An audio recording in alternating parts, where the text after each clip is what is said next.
Hello everyone. Well, this is a new project really that I'm trying to attempt. It's making armatured cloth artist dolls. So as I've never done this before, what I did do was do quite a bit of research for a couple of weeks, you know, watching YouTube tutorials and looking on Pinterest as well for ideas. So it's just that at the moment I've been doing a few hands, so I thought I'd sort of show you how I'd do my hands. I've made up my own pattern, so hope you can see that okay. And what I've done, I've sort of cut it out and laminated it because it just makes it a little bit more sturdier. Now the doll I'm making, it's quite a tall, well, it's a very tall doll, I suppose. It's 30 plus inches, I think. Let me just have a look, maybe about 70 centimeters. Let me just have a quick look on my tape measure to see if I've sort of got that right. Yeah, 70 plus 75 centimeters, I think. It's about that.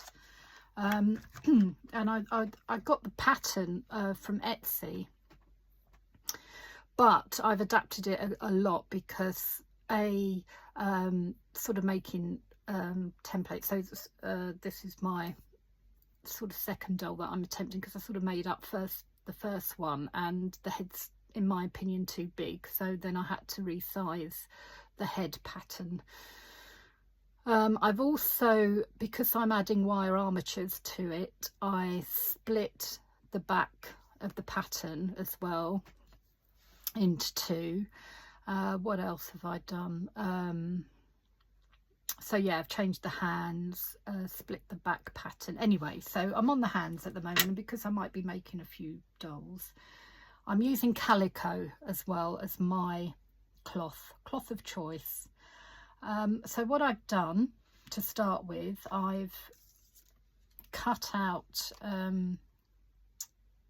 sections and just sort of drawn the hand on, and I've used, it's one of those heat pens, so you draw it on, and then with heat as well, it's, I've got it over here, I think I again got it off eBay. Just seeing that you can see that okay, one of these heat pens. So basically what will happen is with heat the lines disappear that you've drawn. And then what I've done, I've sewn, so I've just doubled it over, and then I've just sewn on my sewing machine over the top on a very, well, the smallest stitch I could. And then what I'm going to do, which again I hope you can see okay, I've got some Prim Fray Check, and this is a newer one, so it's got a very thin nozzle, which is ideal. Just going over the top of my stitches with the Fray Check like this, so you can see what I'm doing. Okay, there we go, just follow the line of your stitches.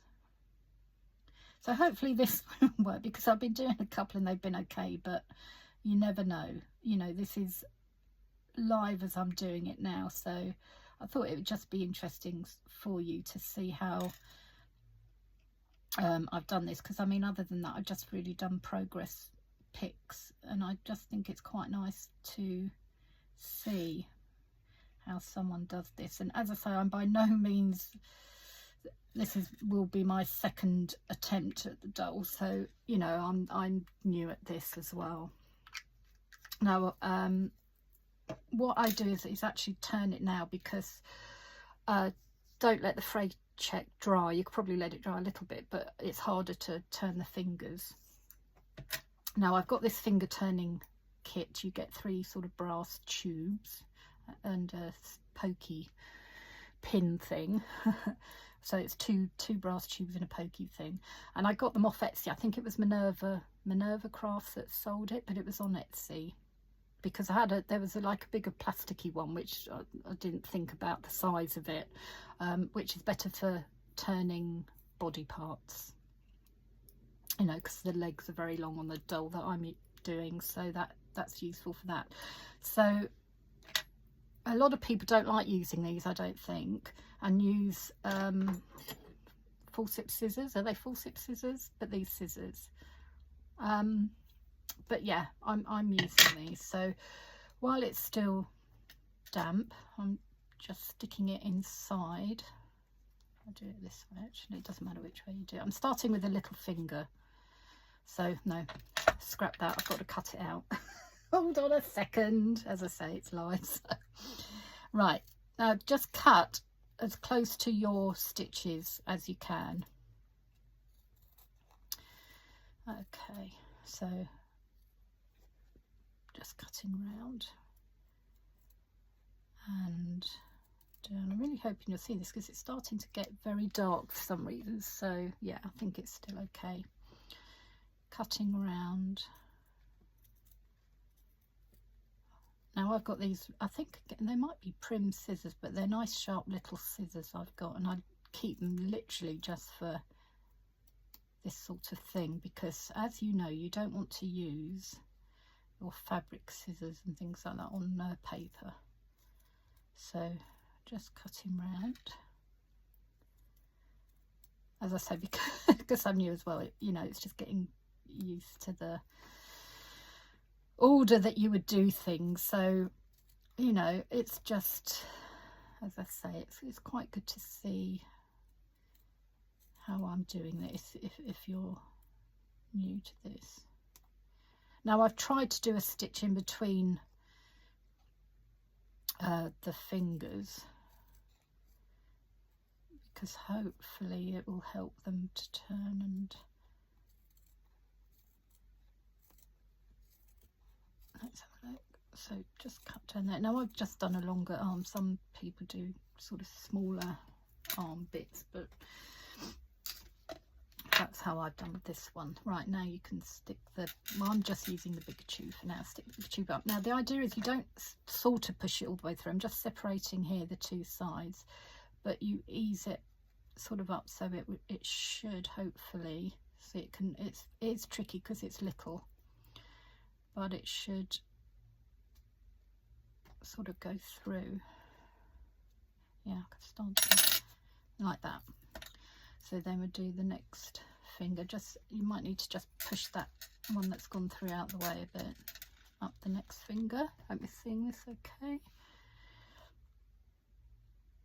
And then separating the two sides. It is tricky, but you know, that one's a lot easier actually. It's going down there into the hand. Then the next finger, middle finger there, and then just push that down. So, as I say, sometimes some of them are harder than others, and if it's not going, you might just have to get it up there again. I'm trying to rest it as well in the palm of my hand, because as I say, it's a bit tricky to, that's gone in. And then index finger, push that down, sort of working it round and down like that.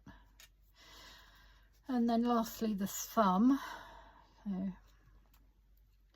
okay, so luckily they've gone through like that. Then I get my scissors, forceps scissors, and sort of grab on a bit and then just start pulling it through. And then got a couple of fingers showing there, so you just pull, keep pulling through. As I say, they're quite fiddly, but they're bigger, slightly bigger hands, aren't they? So if someone's doing something tiny, that must be really fiddly. So then it all comes in the right way, and then you just pull the fingers out like that. You still seeing okay? Yep. Just ease them out, wiggle them out. There you go. And then you've got your hand like that. Now, if you do get what they call blowout, where some of the stitches, you know, it sort of breaks a bit, a really good way of doing it I found is, now I've got to well, I use a cocktail stick, and of course I can't find it at the moment. Let's have a look. It's not over there, but just pretend, you know, that's a cocktail stick. What I would do is I get some of my Beacon 3-in-1 glue, and I put a little bit on the back here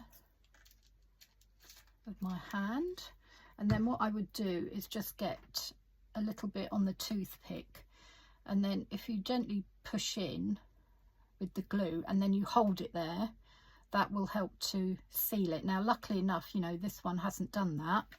I'm trying to see with one that I did if it happened. Yeah, this is one that it did happen to, and I also did a few small little tiny stitches which you can't see just over the top, but it's great because it works really well.